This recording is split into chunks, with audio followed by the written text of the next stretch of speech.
signifique una reducción del gasto público y o un incremento del nivel impositivo, va a desplazar la curva IS hacia adentro, hacia la izquierda. ¿Quién representa la política monetaria? Institucionalmente el Banco Central de Reserva. El Banco Central de Reserva, ¿no es cierto? El Banco Central de Reserva lo que hace es manipular la cantidad de dinero para poder adecuarla a los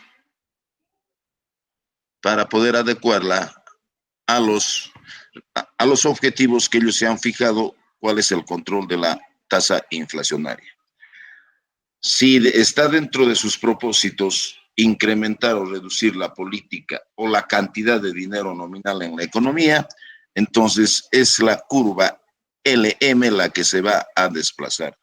Si va a mover, si va a variar el dinero nominal que está representado por M, entonces la curva LM, si es un incremento, se va a desplazar hacia adentro, hacia la mano derecha.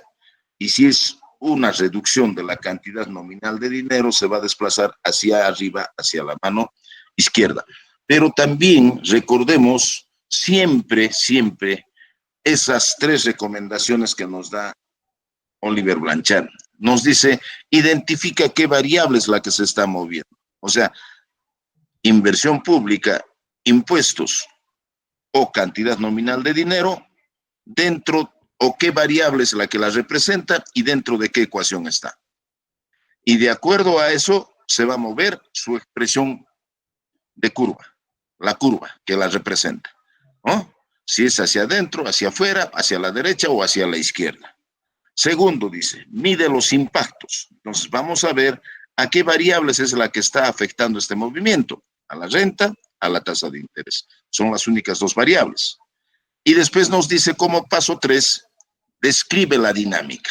Y a partir de allí vamos a ver cómo se van a ajustar a los nuevos equilibrios estas variaciones de esas tres variables con las que estamos trabajando. ¿Correcto? Entonces, allí había quedado un caso de la combinación de las políticas monetarias y fiscales. O sea, yo les decía la vez pasada, no es, por ejemplo, ahora, y les decía que la realidad se hace un poco más rica para poder aplicar algunos ejemplos, ¿no? El gobierno ha dispuesto un gasto extraordinario de más de 6,000 millones de inversión pública orientado al mantenimiento vial. No sé si dentro de esto están los 4,430 mil millones que se había dispuesto días antes. Si fuese así, estaríamos hablando de más de 10,000 millones, orientados al mantenimiento de vías y parques. Entonces, ¿esto cómo se va a generar o cómo se va a dar en la práctica? ¿Cómo nosotros vamos a poder apreciar esta actividad o ese objetivo que está buscando el Ministerio de Economía y Finanzas? Se supone que esos dineros le ha transferido a los municipios, a las regiones, y ellos están contratando obreros de construcción civil para cumplir con este objetivo de mantener las vías. Y las calles de nuestro distrito, de nuestro barrio, deben estar llenas de obreros que están haciendo mantenimiento de vías y jardines.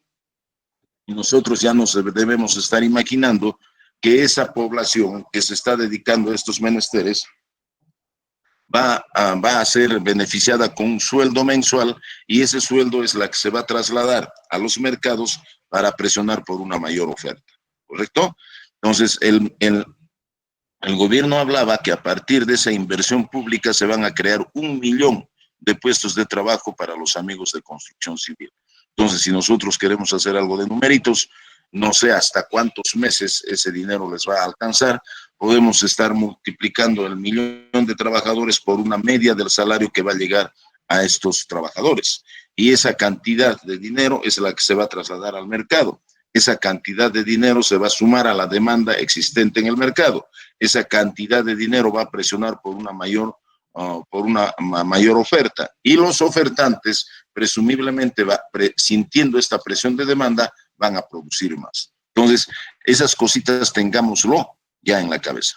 Pero de repente, voy a decirlo así, dentro de los planes del Banco Central de Reserva no estaba este incremento o esta inversión adicional que está ejecutando el Ministerio de Economía y Finanzas. No estaba dentro de sus cálculos. El statu quo, la economía como estaba actualmente, le permitía el logro de un objetivo inflacionario al 31 de diciembre. Pero este incremento del gasto del gobierno de repente va a afectar a ese objetivo buscado. Entonces, lo que va a hacer es utilizar la política monetaria, ¿no es cierto? Entonces, nosotros tenemos que estar avisorando como personas que están involucrados en esto del mercado, si hay esta inversión pública, este incremento, ¿qué cosa es lo que va a hacer el Banco Central de Reserva? ¿No es cierto? Y se pueden dar tres posibilidades. Uno, no le va a interesar los impactos que se puedan generar al interior de la producción y de la tasa de interés. Dos, no le gusta que suba la tasa de interés, porque esto va a afectar a la inversión y va a afectar a la producción.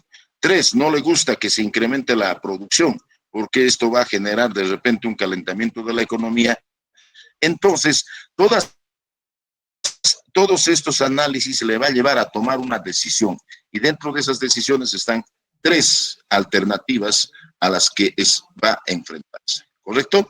Entonces, para ello, yo había preparado un video, el cual se los voy a mostrar terminado estas diapositivas, que quedó un poco pendiente para poder mostrarles esta decisión combinada de las políticas económicas. No nos olvidemos que en el caso peruano el Banco Central de Reserva está limitado en sus acciones porque no puede ellos de por sí fijarse en objetivos de hacer crecer la economía y para lograr este propósito manipular la cantidad de dinero. Su responsabilidad es, cuando vean el Banco Central de Reserva en la Avenida Sol, señálenlo, este es el que controla la cantidad de dinero orientado a controlar los índices inflacionarios, ¿correcto?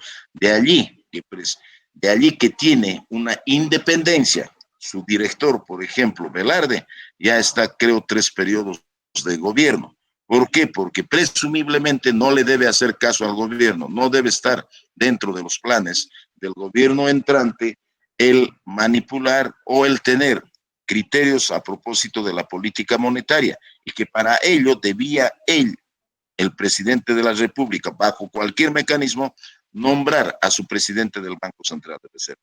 Pero como su único objetivo es el control inflacionario, como su único objetivo es que los precios no varíen, entonces se le dice que tiene que estar independiente de las decisiones del Ejecutivo para que esto le permita actuar de manera libre. Correcto. Entonces, dentro también de esto, ustedes hayan estado observando que hay el modelo ISLM y la trampa de liquidez. Cualquier variación de la renta, por ejemplo, en el caso que estamos observando, una disminución del Producto Bruto Interno va a llevar la IS hacia adentro, ¿no? Imagínense nomás que nuestra economía esté en este estado. Y voy a un poco recoger de repente los hechos sucedidos en Estados Unidos a propósito de la crisis del 2008, que se expresó el 2009, el 2010, etcétera. Entonces, allí la caída de la producción significó pues que ellos llevaran la tasa de interés de referencia a niveles casi de cero. Y a partir de allí, para poder, lo diremos de esta manera, hacer políticas contracíclicas que les lleve a recuperar el crecimiento económico, hicieron políticas monetarias sucesivas para ver cómo podía hacer caer más la tasa de interés y mediante esto afectar a la tasa de interés que los inversionistas tenían acceso a través de los créditos y levantar su economía. Pero no pasó eso. Los incrementos de la cantidad nominal de dólares fueron importantes en ese periodo, pero esto ya no alteró la tasa de interés, y a esto le llamamos la trampa de liquidez, que lo van a poder observar en los gráficos que reciben. Por el momento, entonces, vamos a ver este video que les he dejado a propósito de lo que hemos estado hablando de las políticas combinadas, que es algo pequeñito. ¿Se ve, no, señoritas? Señorita delegada. Sí se ve, profesor. Ya, entonces, por favor. Es de 7 minutos.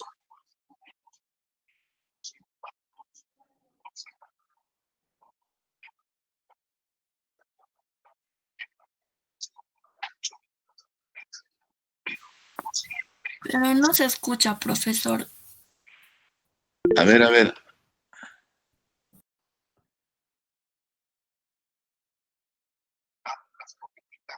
Ahora. No se escucha bien. No se Ya, escucha. a ver, vamos a hacer lo siguiente, ¿ya? Voy a pasar directamente, no sé, ese es el problema del Classroom. Ya, voy a pasarlo directamente de lo que he bajado. A ver, ¿dónde está? Imágenes, álbum,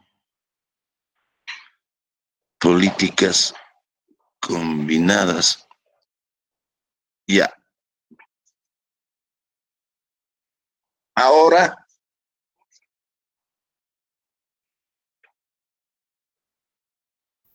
Se ve, pero no se escucha, profesor.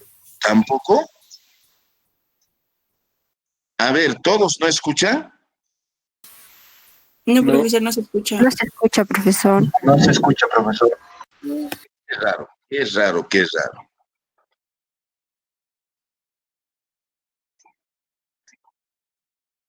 A ver, vamos a hacer lo siguiente. Y si ustedes lo activan desde su propia, desde el propio Classroom, Sí, profesor, sí está bien. desde el Classroom. Sí, sí, profesor. Ya, señorita delegada, entonces, ¿y se escucha? Del Classroom, profesor, normal se escucha. Sí se Ya, escucha, entonces profesor. les doy los 7 minutos y tantos que dura este video para que lo vean y lo comentemos, ¿ya? Véanlo desde el Classroom, aprecienlo y vamos a discutir más allá de los 7 minutos. Adelante.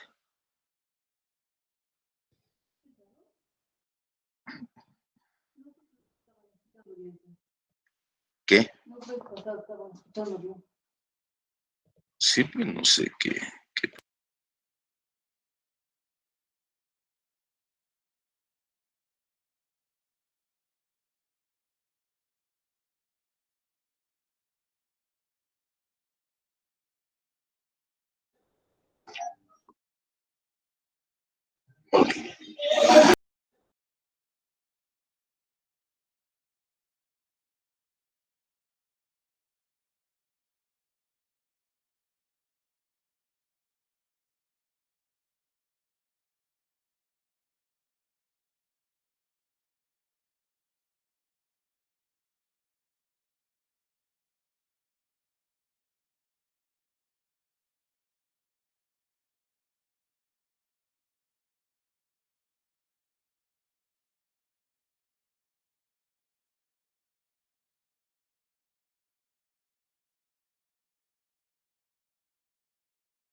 Bien, buenos días.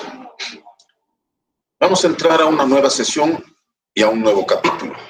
Vamos a avanzar o vamos a desarrollar lo que es el modelo ISLM en una economía cerrada. Y vamos a iniciar retomando todo lo que habíamos estado conversando sobre el mercado de bienes para derivar la curva IS. Y posteriormente vamos a hacer igual con el mercado de activos para poder derivar la curva LM. Entonces, vamos a pasar a desarrollar lo que es la relación IES. Habíamos empezado por un modelo de economía cerrada donde la producción era igual al consumo más la inversión más el gasto del gobierno. De allí habíamos hablado sobre el consumo, algo que ya conocemos. Habíamos dicho que el consumo es igual al consumo autónomo más el consumo inducido y la diferencia del total de la renta menos los impuestos que pagamos. Y habíamos aclarado también que esto de los impuestos puede tener diferentes estructuras funcionales que respondan a un carácter de una economía que genera un modelo impositivo diferente.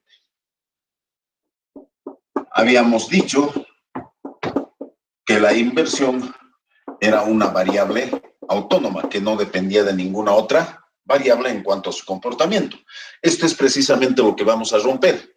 Vamos a pasar a hacer un poco más real la capacidad empresarial en cuanto a sus inversiones, a expandir o achicar las inversiones dependiendo de dos variables importantes: el comportamiento del Producto Bruto Interno y la tasa de interés. O sea, vamos a hacer que aquello que habíamos estado por comodidad considerando que la inversión no depende de ninguna otra variable, ahora la vamos a hacer que dependa del comportamiento de la producción y del comportamiento de la tasa de interés.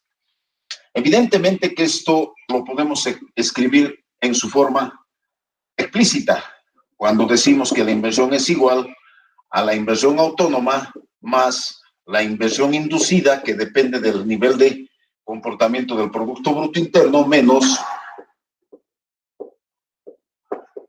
la tasa de interés. ¿A qué se refiere cuando nosotros decimos de su cero? Es la inversión autónoma, la inversión que no depende de ninguna otra variable.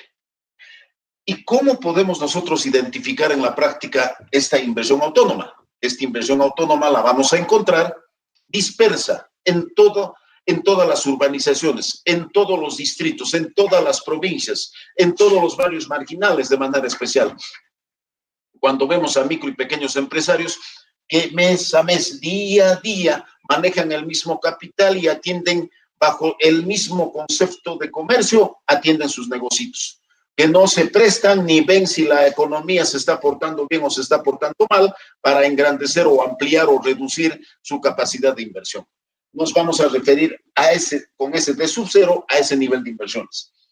El D sub 1 de Y vamos a referirnos no solamente a aquellos empresarios, sino todos los empresarios van a ver cómo está el comportamiento de la producción y de la tasa de interés en determinadas coyunturas y a quién, de quién deben de recibir las señales para poder expandir o achicar su nivel de inversiones. En este caso, D sub 1 y D sub 2 son parámetros, variables paramétricas de sensibilidad que hacen el papel de eslabón entre la variable que está explicando el comportamiento de la inversión, que son esas variables de sensibilidad que nos señala cuán cerca o cuán lejos están estas dos variables en cuanto a su relación. Por ejemplo, si D sub 1 es más grande que D sub 2, quiere decir que los empresarios están escuchando más a la economía que a la tasa de interés. Un ejemplo de esto fue lo que sucedió del 2002 al 2012, donde las tasas de interés, por ejemplo, para las micro y pequeñas empresas, se ubicaron en 40 y 45%, un costo financiero demasiadamente alto. Si lo comparamos con la tasa de interés que se cobraban para las medianas y las grandes empresas, que estaba en una media del 6% anual, al 40 y tantos es 5 veces mayor. Pero los micro y pequeños empresarios no se hacían problemas. ¿Por qué? Porque supuestamente la economía les producía un nivel de valor agregado que para ellos les era permisible pagar ese 40 o 45%. Entonces, más se fijaban en el comportamiento del Producto Bruto Interno, que generaba una mayor capacidad de respuesta por parte de los demandantes para poder presionar por una mayor compra de sus bienes y servicios. No así, tanto repito, de la tasa de interés, que a pesar de los costos altísimos, costos financieros altísimos, no les amilanaba en nada a los inversionistas para poder expandir o reducir su capacidad de inversión. Pero ahora, a partir del 2012 al 2019, por ejemplo, ya los micro y pequeños empresarios ya no le escuchaban mucho a la producción. ¿Por qué? Porque se había desacelerado, la gente no tenía mucho dinero, sino más bien se fijaban en cómo estaba el comportamiento de la tasa de interés. Tasa de interés que pagó un 40 o 45%, era muy costosa y la economía no les estaba dando como para poder asumir esos niveles de tasa de interés. Por lo tanto, ahí recién hay personitas a que la se tasa de están interés que a la economía. integrando. Entonces, esto Bien. debemos saber nosotros. ¿Ya lo vieron? Valorar. ¿Para qué? Para poder ver en determinadas coyunturas cómo la capacidad empresarial responde a estas dos diferentes variables en virtud del parámetro de sensibilidad que nos acompaña.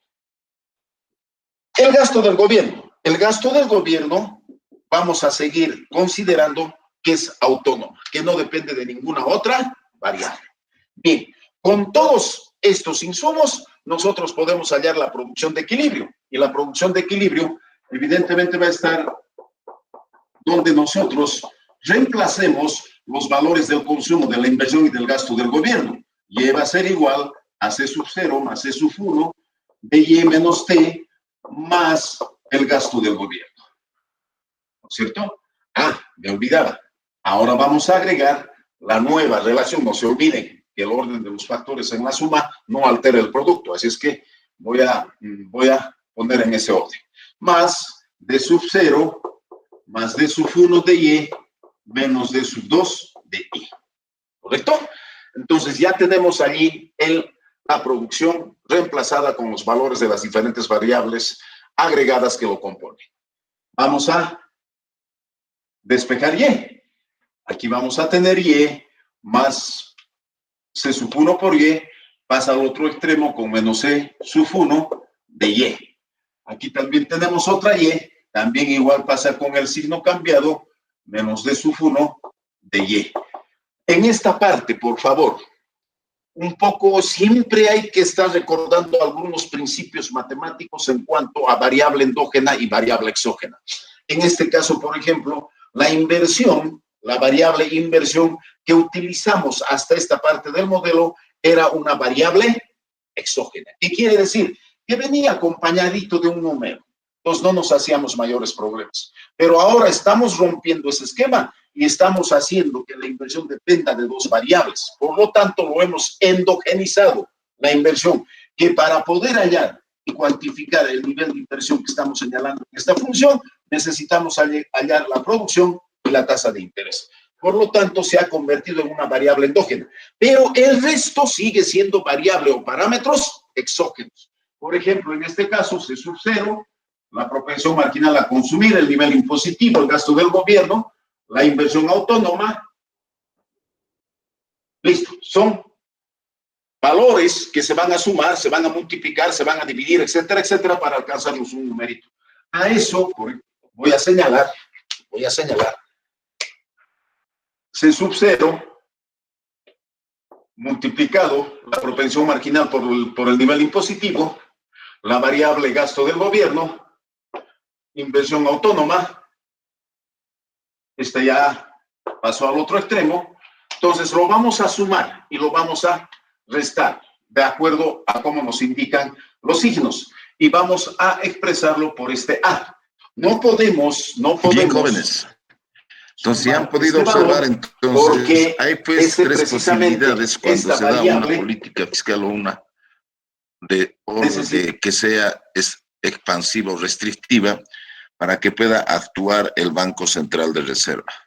Vamos a pasar al siguiente balotario. ¿O hay alguna pregunta? Me olvidaba, caramba.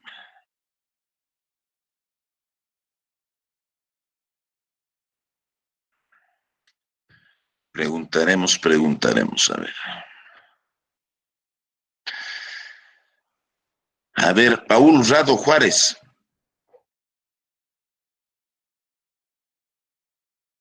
Paul, buenos días. ¿Qué tal, joven? A ver si pudieras activar el video. Tiene que hacer un objetivo. Aquí tenemos. ¿No? Entonces, vamos a recoger las recomendaciones que nos tímido? hace Blanchard y hace. No, profe. Si no.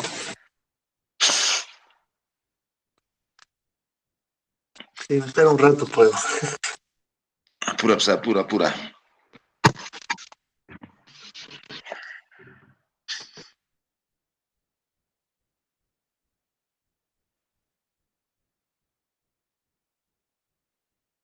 Ya, Paul, te estoy esperando.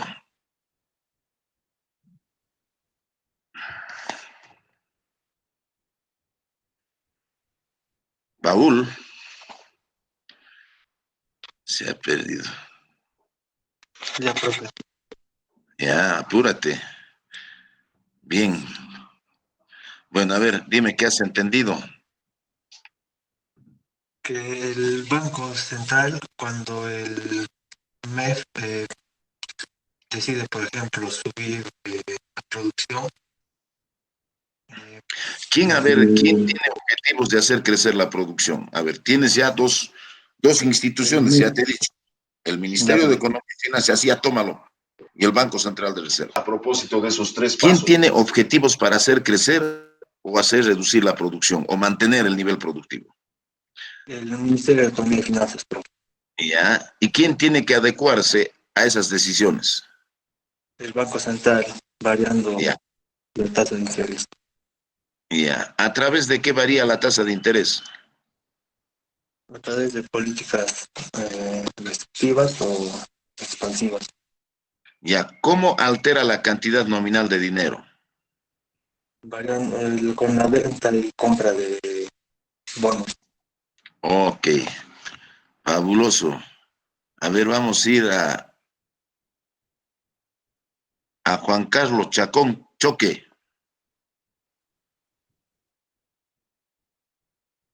Juan Carlos, Profesor, buenos días. ¿cómo estás, joven? ¿Cómo te está tratando la cuarentona? Bien, más regular, profesor. Regular, me alegra, me alegra, me alegra. Activa pues activa tu cámara, quiero conocerte. Un momentito, profe, es que No sé, hay muchos tímidos en el curso de macroeconomía 2.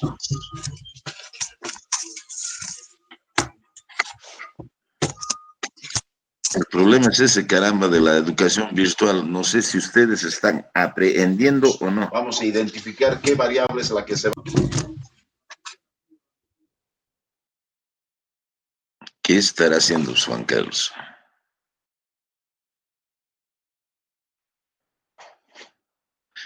Estaba en su cama y recién se está levantando.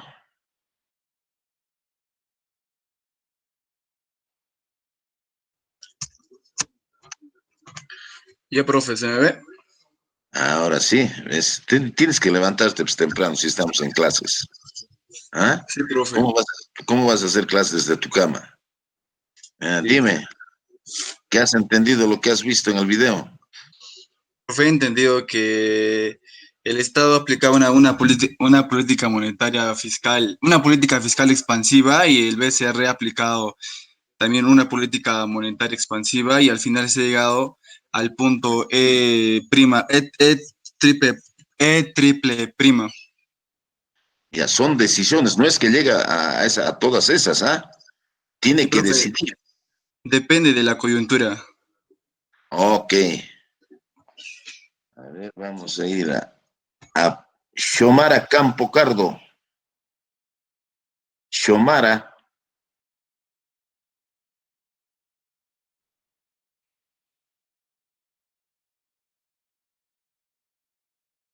Ha desaparecido Xiomara. Es muy tímida Xiomara. Ya, ni modo. A ver, Milagros Castro Lima.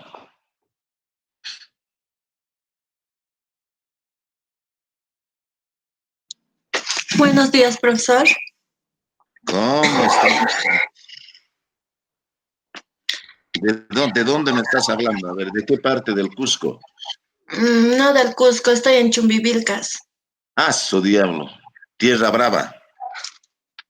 Ahí está la gente más brava. Ah, yo he estado un año en Chumbivilcas. ¿Cómo está el frío en Chumbivilcas? Está terrible, está agarrando con esto.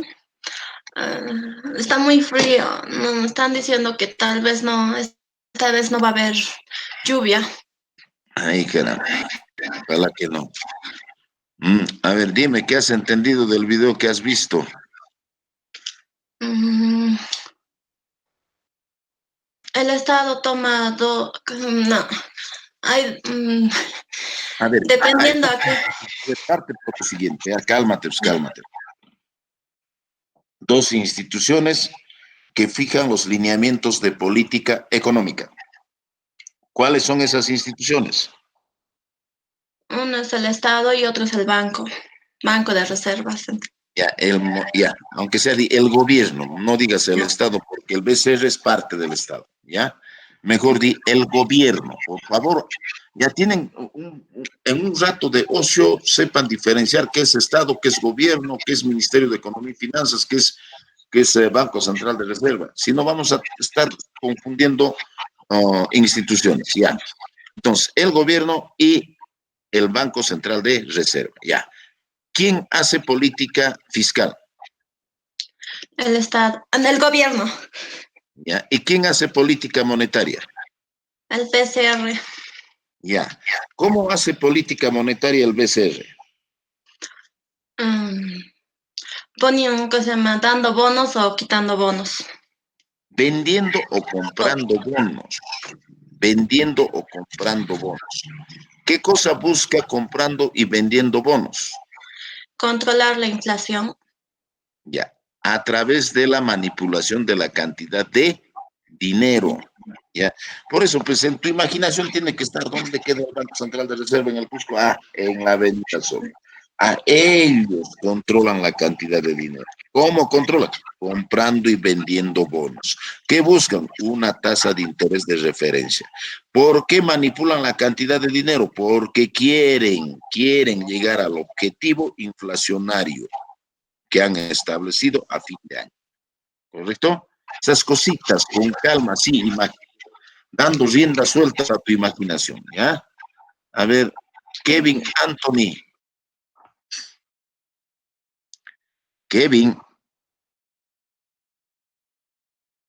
Kevin Anthony Hill.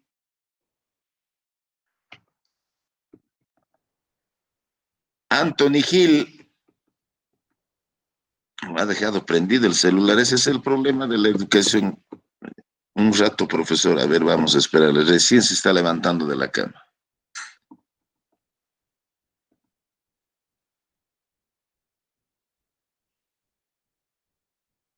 Voy a conectarme mediante mi celular.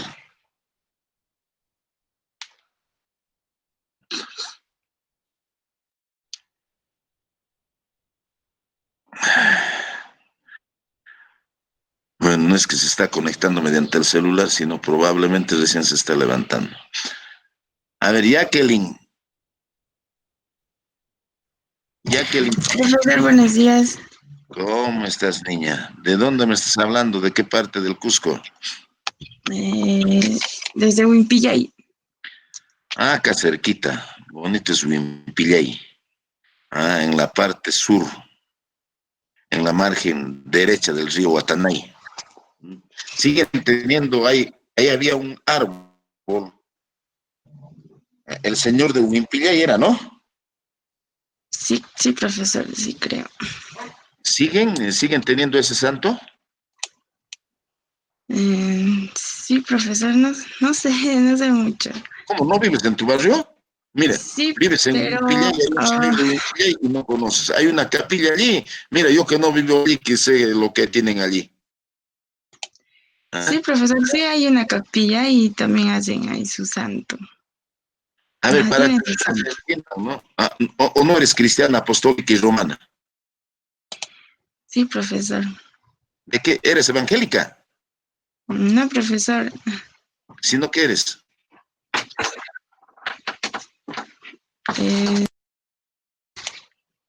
Cristiana, apostólica y Católica, romana. profesor. ¿Ah? Católica. Ya. Bueno, para que también entiendan sobre ese fenómeno, había ahí, caramba, la década de los 90, por eso ustedes, muchachos, tienen que estar despiertos, tienen que despertar nuestras conciencias y analizar nuestro entorno económico, más que todo porque ustedes van a ser profesionales en el ámbito de la economía, político y social, para poder identificar algunos fenómenos que se dan en nuestra vida política. La década de los 90, el fujimorismo entró al gobierno y para poder distraernos, se aprovechó de la creencia religiosa nuestra e hicieron aparecer allí un árbol que algún vecino del lugar le había dado un golpe con un hacha y brotó sangre. E imagínense, pues, caramba, no voy a decir toda la ciudad, no parte importante de la ciudad del Cusco se trasladó a ver este fenómeno cristiano, este milagro, y se convirtió, pues, le mocharon algunas partecitas al árbol y se convirtió en parte de la adoración de los cristianos apostólicos y romanos de esa época. Hicieron su capilla y allí investigaron y había sido toda una farsa. Pero no solamente ocurrió en la ciudad del Cusco, en Huimpillay, sino también a nivel nacional. Hicieron aparecer vírgenes que lloraban sangre, de todo, ¿no? Y todo estaba siendo manipulado desde el gobierno. Esténse atentos. La mejor manera de no dejarse manipular es estudiando. Bien, a ver, ¿qué nos puedes decir, Jacqueline? ¿Qué has entendido sobre la lectura o sobre el video? Profesor. Que ¿Han sido cuando el esas dos instituciones? profesor, ¿Cuáles que son esas dos instituciones que utilizan estos dos instrumentos de política económica? el gobierno y el BCR. El gobierno Y, aplica una política fiscal y el BCR una política monetaria. Ahora, el BCR eh, controla a través de la compra y venta de bonos para que no ocurra una inflación. ya, ok, ya. Ese va a ser tema de examen, no se olviden. Bien, vayamos y continuemos con la clase.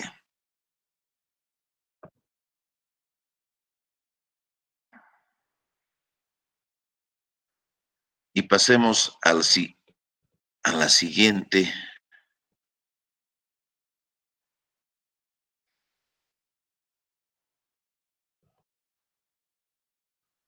Ya.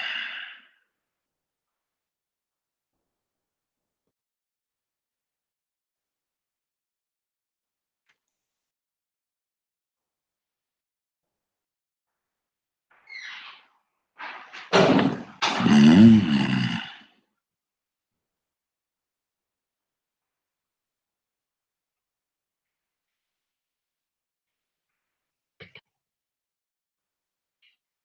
Un cachito. Qué raro. Bueno.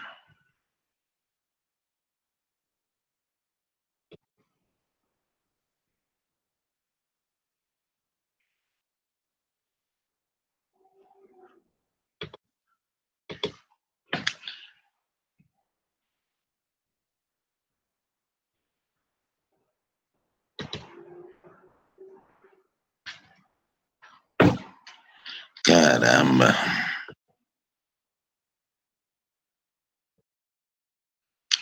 A ver, me van a disculpar.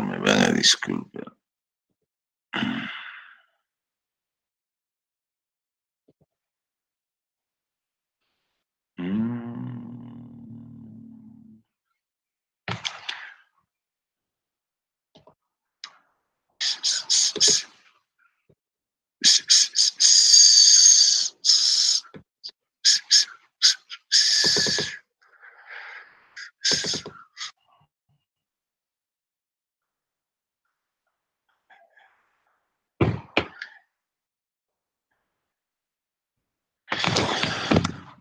Un ratito, por favor. Pensé que lo tenía y ha bajado.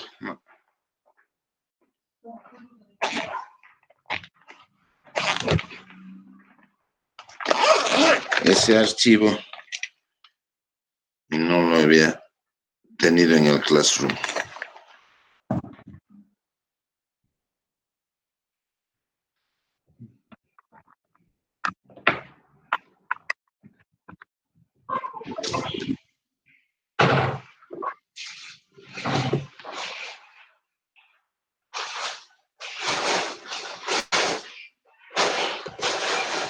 ver, a ver.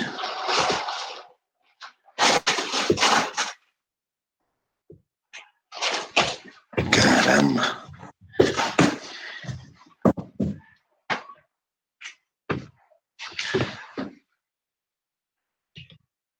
Oiga.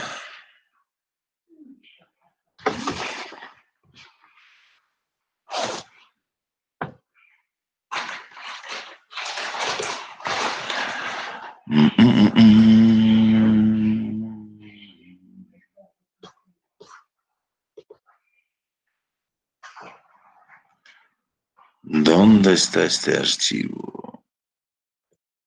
Ya. Ya. Ya.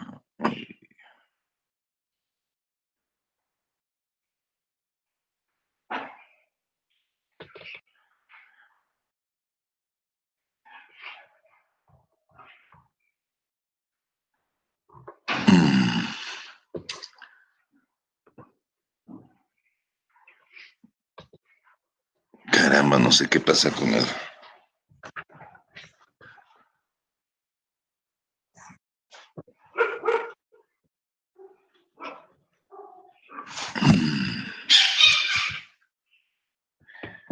Van a disculpar, no estoy encontrando ese archivo.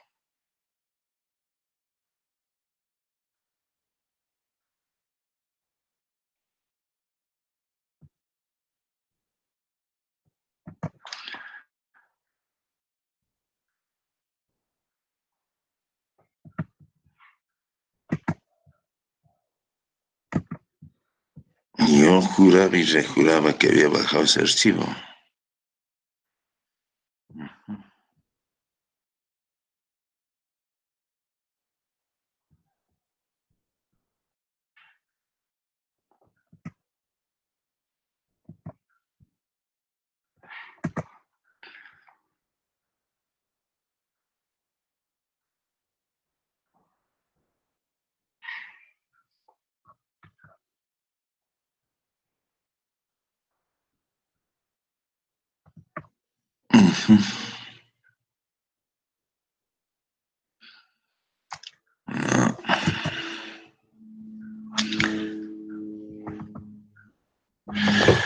Vamos a tener...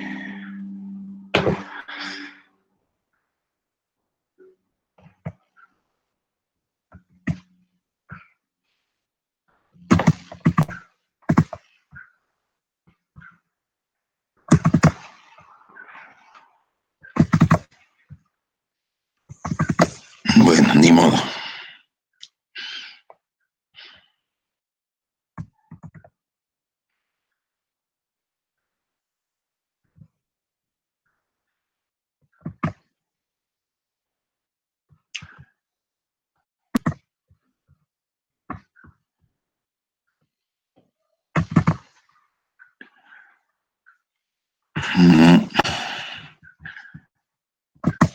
Qué fiasco.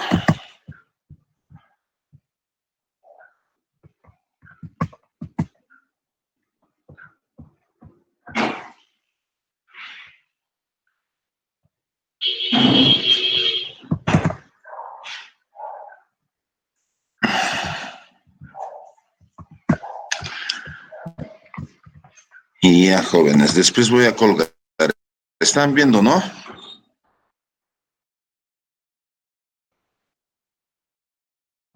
Sí, Señoritas, ¿están viendo, no? profesor. Ya, la apertura de los mercados de bienes y financieros.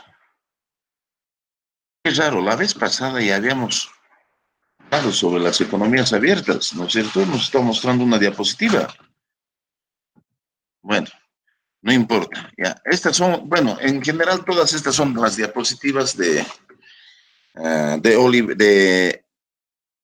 macroeconomía de Oliver Blanchard. Ya, entonces habíamos estado hablando sobre la apertura de la economía y lo que significaba. Habíamos manifestado de que no solamente, ya conocemos, ¿no?, que hay dos mercados, el mercado de bienes y los mercados financieros. Y dentro de los mercados de bienes, hay determinados instrumentitos que necesitamos incorporar a nuestras herramientas para poder entender qué es lo que pasa cuando una economía se abre. ¿Y qué significa que se abre? Que nosotros vamos a poderle vender bienes y también el resto del mundo va a poder vendernos bienes. ¿Qué significa? Que al ir al mercado nosotros podemos encontrar productos nacionales como también podemos encontrar productos extranjeros. Si nosotros vamos a Plaza Vea, vamos a encontrar un mundo de productos de manera especial provenientes de la China. Y casi no hay productos nuestros. Pero si nosotros nos vamos al mercado de San Pedro, al mercado de Jascaparo, vamos a encontrar productos nuestros, ¿no es cierto? Entonces, la idea es de que ¿qué pasa en la economía cuando nosotros les vendemos y ellos nos venden a nosotros? A lo que vendemos le vamos a llamar exportación y a lo que nos venden vamos a llamar importación. Pero el problema no es tan sencillo, sino yo necesito saber qué sucede cuando no hay ningún tipo de obstáculo, ya sea legal de tipo impositivo, que genere barreras al comercio internacional de bienes. Por ejemplo, que puedan existir barreras arancelarias, impuestos a las importaciones o dificultades para que los nacionales puedan vender al exterior algún tipo de producto.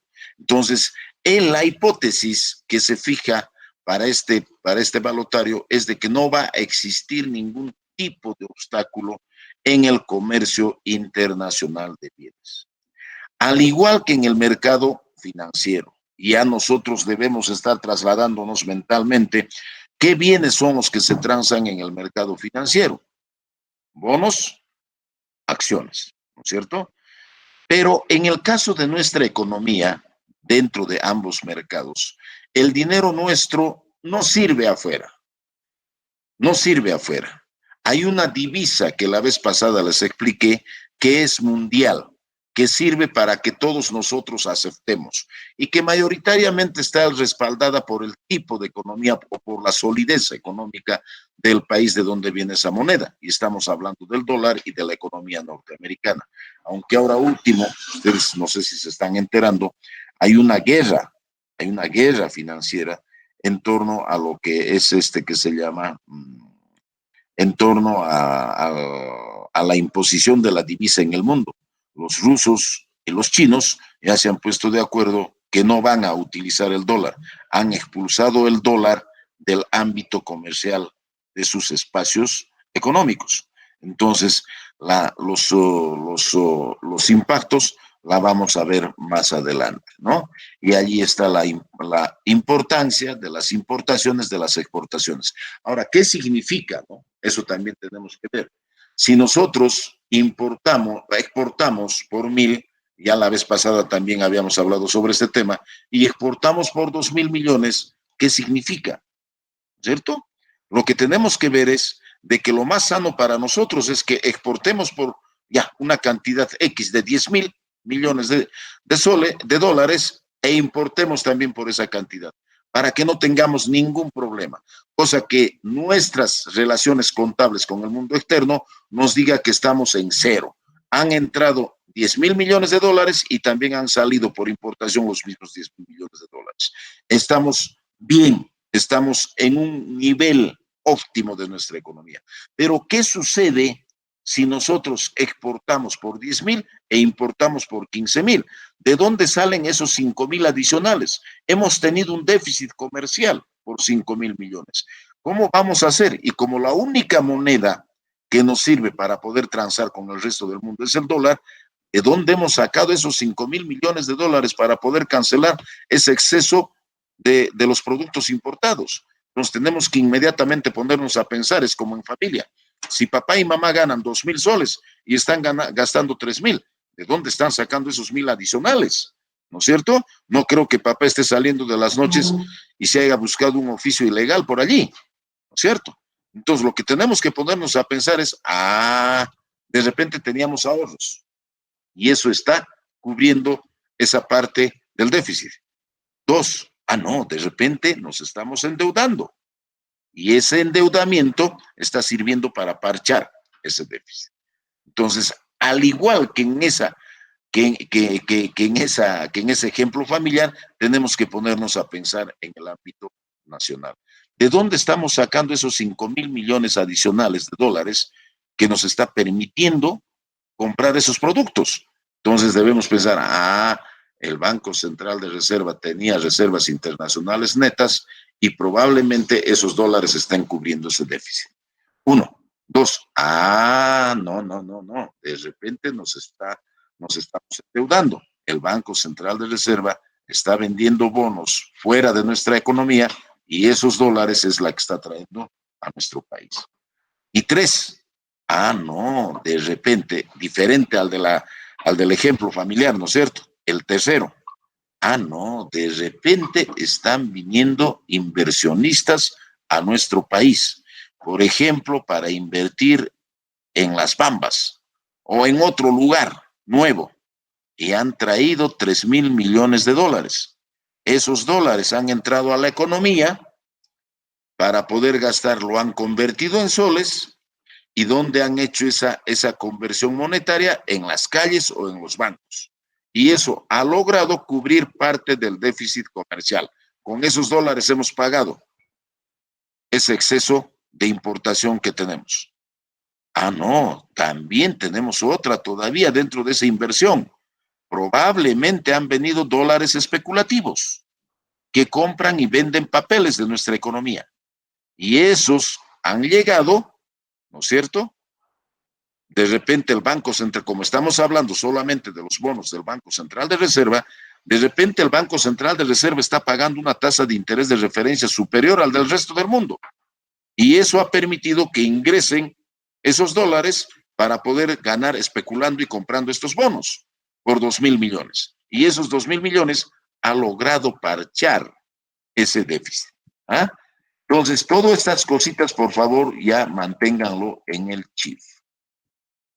Allí hay una interpretación del fenómeno norteamericano, ¿no?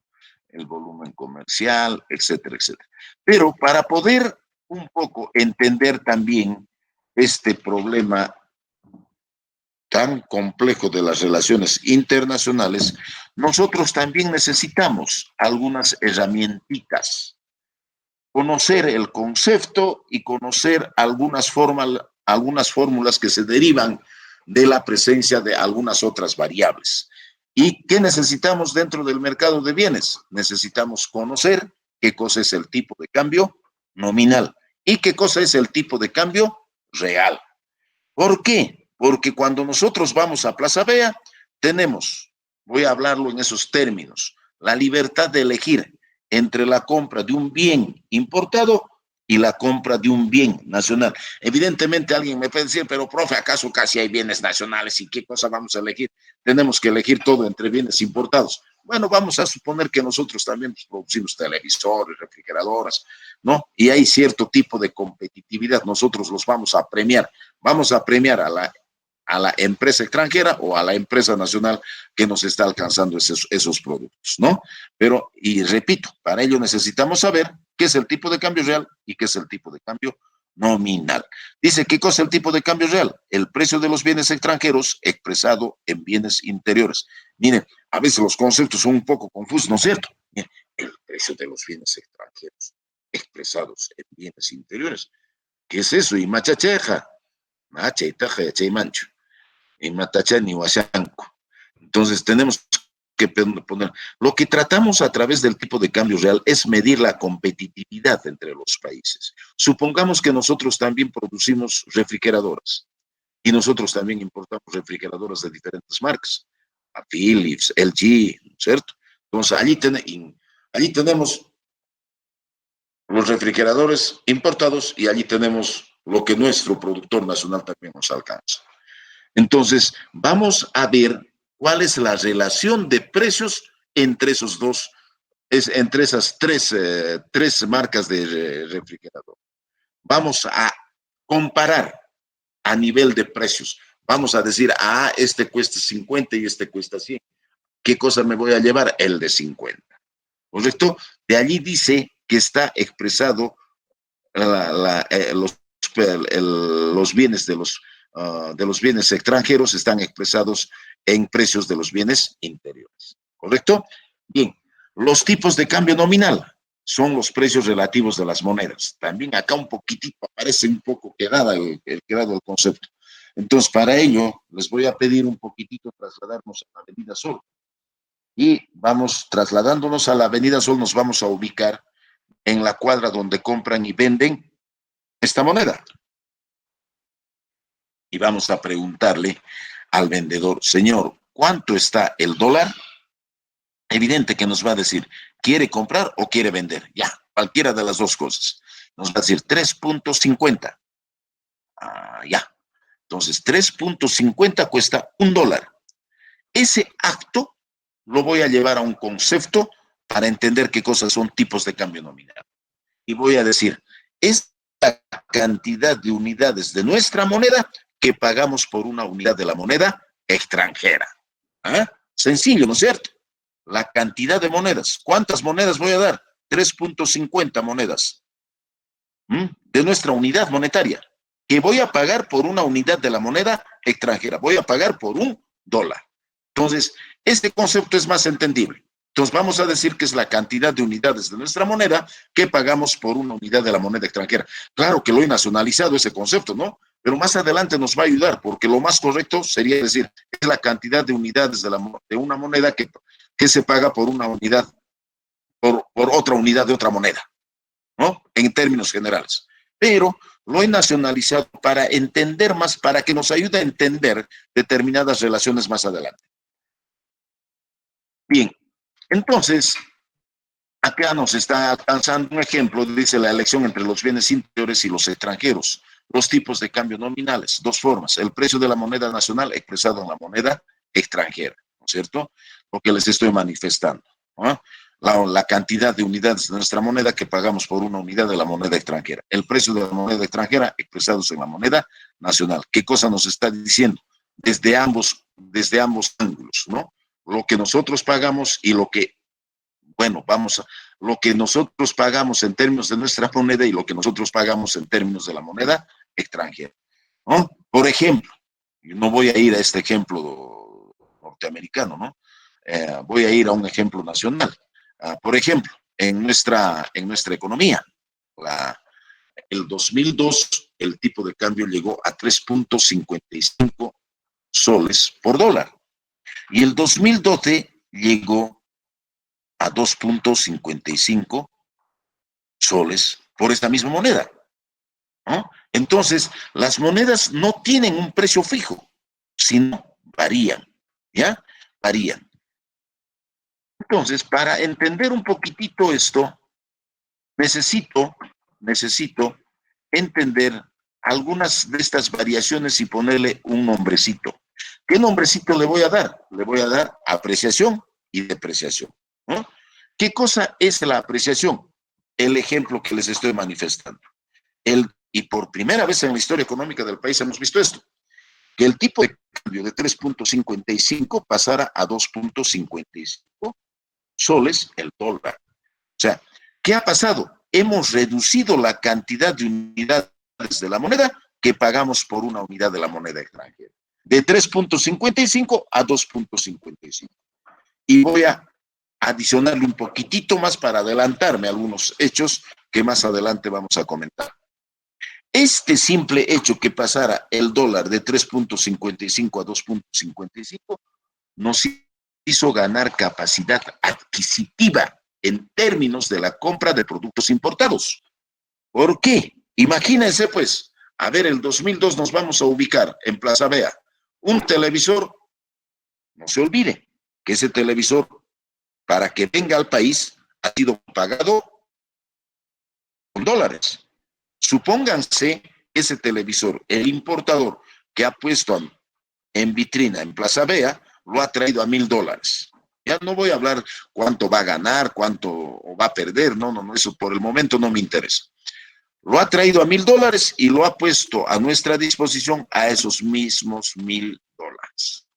A 3.55 el dólar, nosotros no ganamos en dólares, sino ganamos en soles, debíamos pagar 3.550 soles. Pero pasa el tiempo, el 2012, y el tipo de cambio está a 2.55. El precio de ese televisor no ha variado porque está en dólares. El importador sigue pagando $1,000. Pero ahora yo no necesito 3.550 soles. Ahora yo necesito 2.550 soles. Me voy a ahorrar 1.000 soles comprando ese televisor, ese mismo televisor. Y con esos 1.000 soles puedo comprar otro tipo de productos. ¿Qué quiere decir? Que la capacidad adquisitiva del dólar en mis manos se ha incrementado, ha aumentado, me está permitiendo comprar mucho más productos, ¿correcto? Otro es la depreciación. La depreciación pareciera que se achica, ¿no es cierto?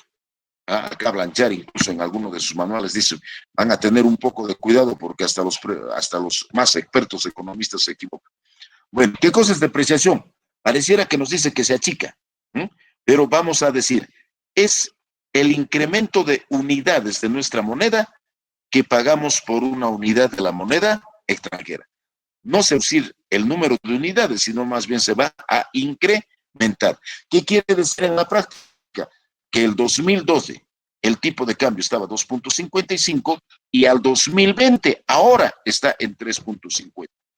Lo que les había comentado como ejemplo es también válido para este caso, solamente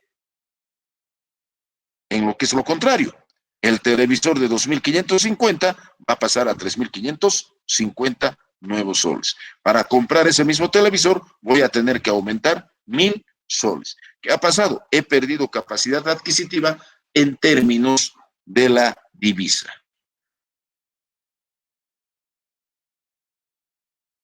Bien, aquí tenemos el tipo de cambio nominal, apreciación y depreciación, lo que les he estado comentando, ¿ya?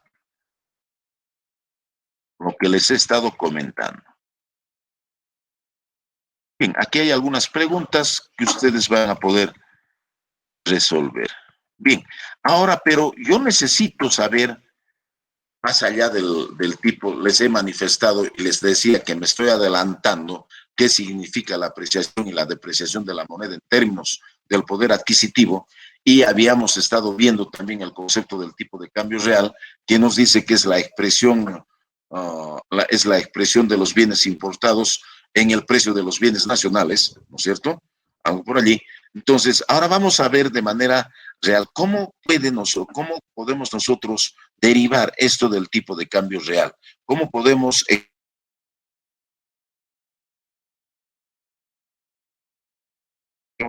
ya les decían a ustedes de que nos vamos a ir a Plaza Vea y vamos a ver ese mundo de productos nacionales y productos importados y vamos a ir a un bien específico, por ejemplo, las refrigeradoras, y vamos a ver diferentes precios y nuestra decisión de compra es la que va a premiar a aquel que nos vende a un menor precio. O sea, vamos a medir a través de esta variable la competitividad, ¿ya? Y acá, vean nomás, hay una derivación de una fórmula que por el momento voy a hacer que ustedes lo vean.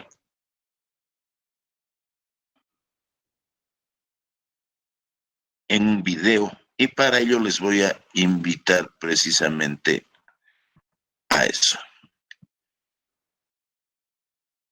Bien, jóvenes, hay un video que está en lo que es economía abierta, en tipo de cambio. ¿Ya? Entonces, los voy a dejar viendo desde sus máquinas porque hay un problema con el audio, no sé qué es lo que ha pasado. O a ver, de repente ahora se va a escuchar. ¿Se escucha? Chicos. No se escucha, profesor. Ya, entonces vayan a vuestra maquinita y vean el video y vamos a comentar después de que usted se observe, porque allí está lo que es, con un ejemplo, el tipo de cambio nominal y el tipo de cambio real. Adelante, chicos, ¿ya? Es de 25 minutos, 3:20 a las, perdón, 8:20 a las 8:45, estamos volviendo. Adelante, pueden ver.